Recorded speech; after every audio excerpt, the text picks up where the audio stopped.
Assalamualaikum warahmatullahi wabarakatuh. Alhamdulillah pada kesempatan ini insya Allah Bapak akan memaparkan materi pembelajaran SKI. Sebelumnya Bapak ingin menyapa kalian anak-anakku, bagaimana kabarnya siswa-siswi kelas 5 SDT Muhammadiyah Simpang? Semoga kalian dalam keadaan baik-baik saja, dalam keadaan sehat walafiat, dalam keadaan lindungan Allah Subhanahu wa taala. Amin ya robbal alamin. Kalaupun ada teman kita dalam keadaan sakit, kita doakan mudah-mudahan lekas sembuh dan diberikan kesabaran atas sakitnya. Ya.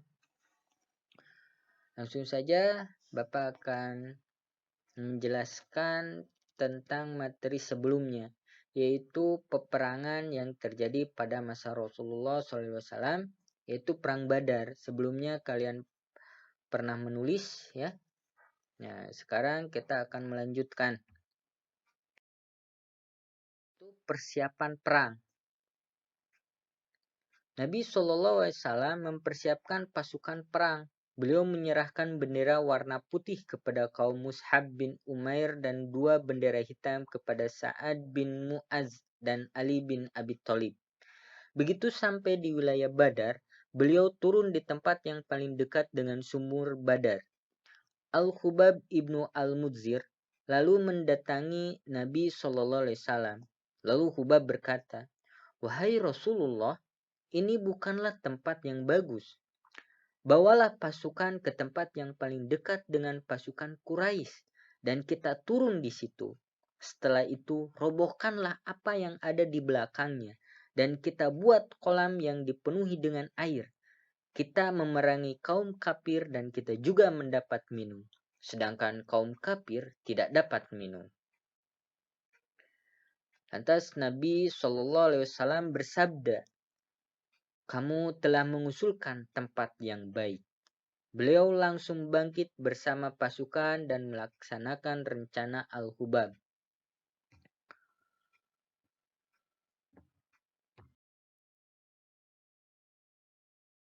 Beliau mengutus 2 kelompok mata-mata yang berhasil menangkap pelayan kaum Quraisy. Beliau menginvestigasi keduanya sehingga didapatlah gambaran jumlah kaum musyrikin. Setelah menyusun barisan pasukan muslimin, Nabi SAW memerintahkan mereka untuk tidak memulai perang terlebih dahulu. Jika melakukan penyerangan, mereka hanya boleh melepaskan anak panah ketika musuh sudah dekat agar tidak banyak anak panah yang terbuang percuma. Ini merupakan cara baru yang ditemukan oleh Nabi SAW dan berhasil mengejutkan kaum musyrikin yang bisa perang dengan taktik menyerang lalu lari. Perang dimulai dengan adu kekuatan. Pasukan musyrikin diwakili oleh At-Taba bin Rabi'ah, Syaibah bin Rabi'ah, dan Walid bin Atabah. Mereka tadinya akan berhadapan dengan 3 kekuatan Ansor, tetapi Nabi SAW menggantikan mereka dengan para muhajirin, yaitu Ubaidah ibnu Al-Haris, Hamzah, dan Ali bin Abi Thalib.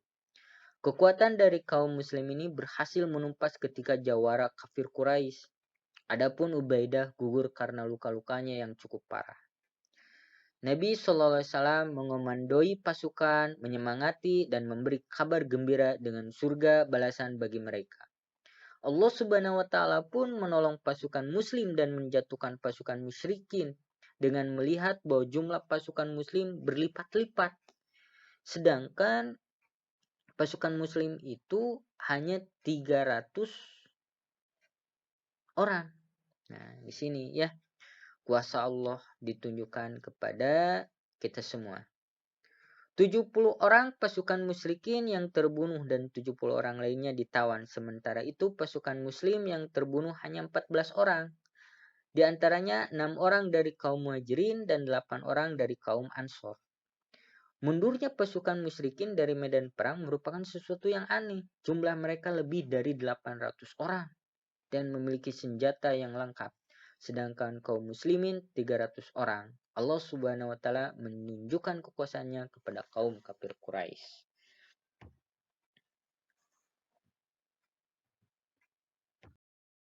Nah, alhamdulillah ya.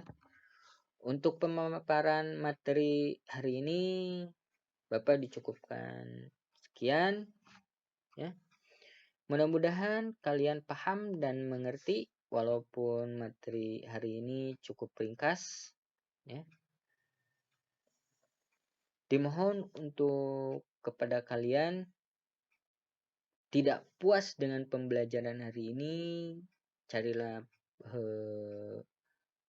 tambahan untuk wawasan kalian.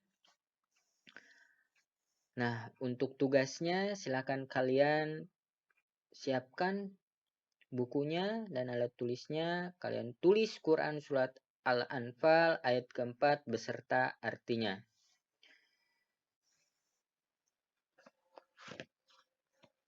Kita akhiri pembelajaran hari ini dengan bacaan hamdalah. Alhamdulillahirrabbilalamin. Wassalamualaikum warahmatullahi wabarakatuh.